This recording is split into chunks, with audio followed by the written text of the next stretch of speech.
V soboto se bo v Cannesu končal osrednji evropski filmski festival, veličastno vsakoletno druženje filmskih ustvarjalcev z vsega sveta z največjim sejmiščem v ozadju. Za nami je 11 intenzivnih filmskih dni, vsak ima svoj festival in svoje favorite, trije pa so večini skupni. Že na začetku je namreč visoko markiral Cannes Pavel Pavlikovski, nekdanji dokumentarist, potem režiser filmov Ida in Hladna vojna, z enim najbolj pričakovanih celovečercev Očetnjavo. Z njim je zarezal v srce nemške in evropske povojne zgodovine.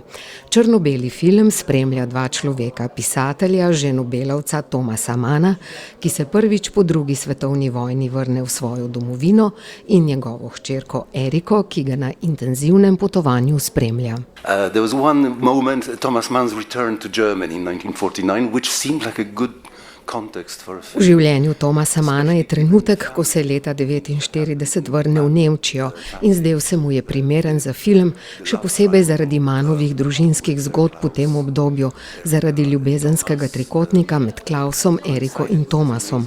Gre tudi za izjemen trenutek v zgodovini, kar bi lahko bilo še dodatno zanimivo za film. Ne kot za zgodovinsko rekonstrukcijo, ampak kot izhodišče, ko vse odmislimo in se posvetimo tem trem osrednjim likom. Nekaj, kar je bilo zapleteno potovanje. Thomas Mann je bil najprej v Stockholmu, potem sta šla v Frankfurt, München, Stuttgart, Nürnberg in tako naprej, poenostavi v film ceste. V tem je nekoliko podoben filmu Ida. Vse se zgodi v 5 dneh.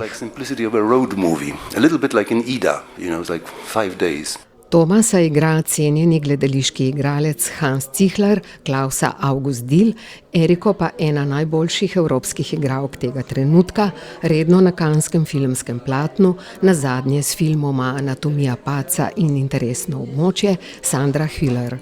I didn't know so much about Erika Mann, but the fact that she was writing and acting and racing. Ni vedela veliko o Eriki Mann, so pa bili zanjo pomembni podatki, da je pisala, igrala, tekmovala v avtomobilskih dirkah, da je govorila veliko jezikov in bila prava svetovljanka in da je bila globoko povezana z bratom.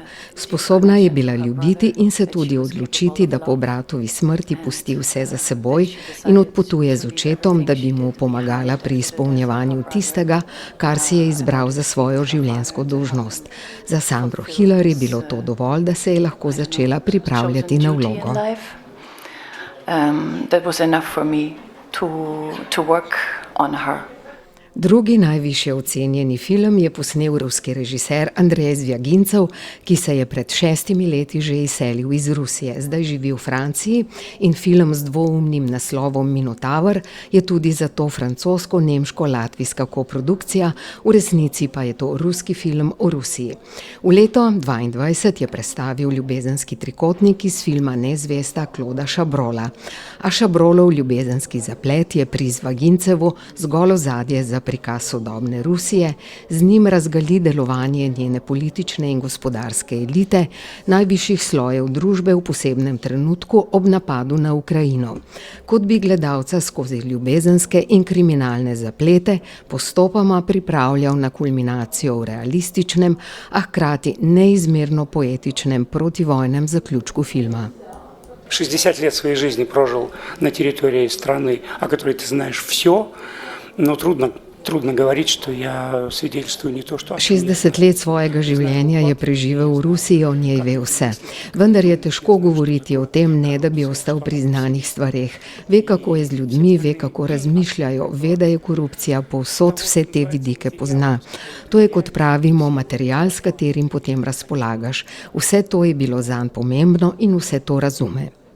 Francosko-nemško-belgijsko-japonska koprodukcija pa je še tretji film, ki ga imamo večinsko med favoriti 79. Cannes.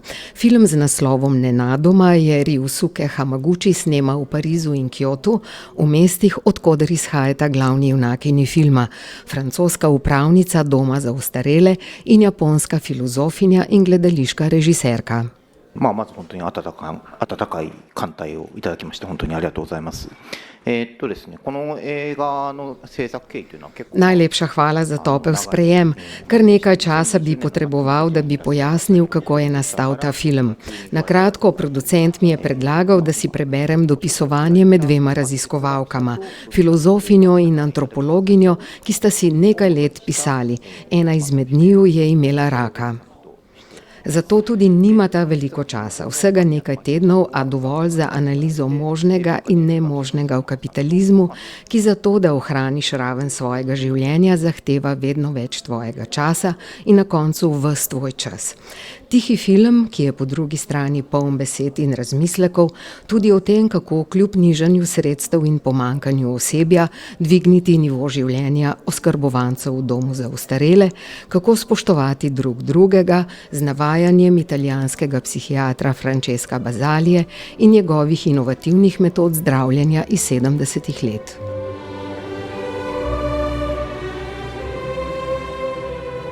To so torej trije veliki favoriti festivala. Kot pa je tu že tradicija, je tudi sicer veliko filmov na tak ali drugačen način francoskih. Letos pa je prav posebej opazno veliko japonskih. Ob Hamaguchiju sta tu še Hirokazu Kooreda s filmom Ovčka v škatli o paru, ki posvoji humanoidnega robota, da bi lažje žaloval za sinom, pa Koji Fukada zapiski iz Nagija, družinsko zgodbo o zapletenih odnosih in preteklosti, ki je še tu. Kar trije tekmovalni filmi so španski, najprej Pedro Almodóvar z Grenkim božičem, zagotovo nekoliko avtobiografsko zgodbo o režiserju, ki išče navdih za svoj naslednji film, pa novinca v tekmovalnem programu Javier Ambrosi in Javier Calvo v filmu Črna kroglica o državljanski vojni v Španiji, ki izhaja iz nedokončane drame Federica Garcije Lorke. Pa film Ljubljeni Rodriga Saragojena, ki se kot številni letošnji filmi v tekmovalnem programu ukvarja z ustvarjanjem v gledališču in filmu.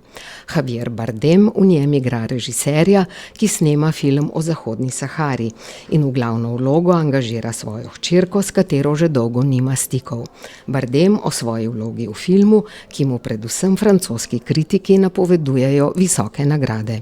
By knowing that I can help very humbly to try to make some awareness about something that I feel. Ve, da lahko na zelo nevsiljiv način poskuša vzpostaviti zanimanje za stvari, ki se mu zdijo nepravične.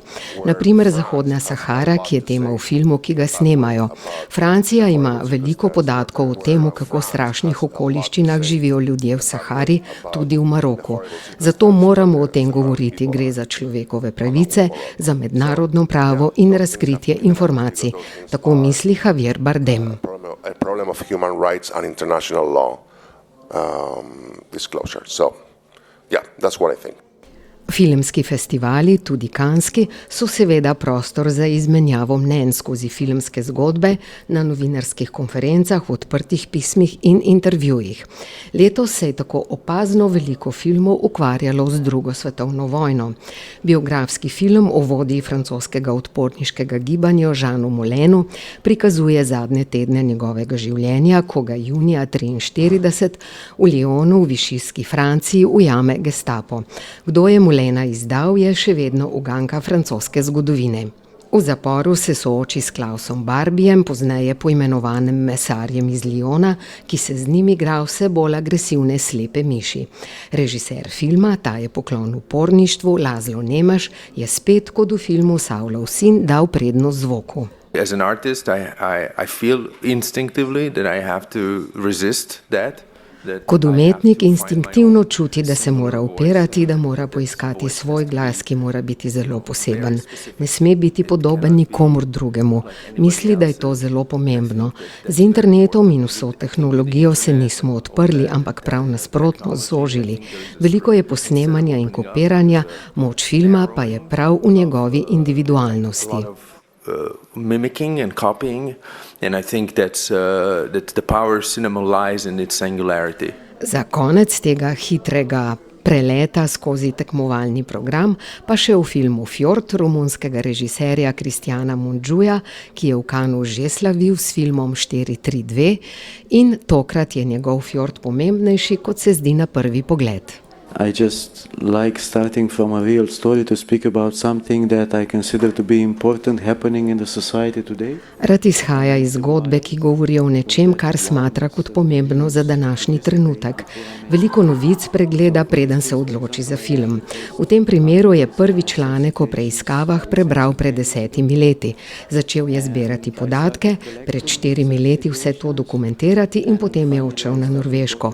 Govoril je z ljudmi, ki so doživeli podobne stvari, in ko se je pred 2 letoma odločil, da napiše scenarij, je imel zbranih veliko podatkov in podrobnosti iz podobnih primerov. Write down the screenplay, which was like 2 years ago, I had a lot of information and a lot of details from a lot of such cases. Film Fjord, ki se začne z idiličnim posnetkom surove narave, postavi ogledalo sodobni družbi s prikazom 2 skrajnosti. Ultrakonzervativne protestantske družine, ki se iz Romunije preseli na Norveško, in angažirane, družbeno podprte nevladne skupine, ki skrbi za zaščito otrok pred nasiljem staršev.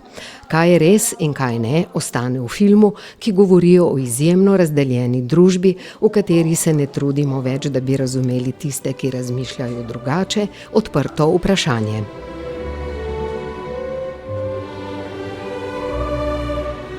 V trenutku poročanja sta nam ostala še 2 tekmovalna filma.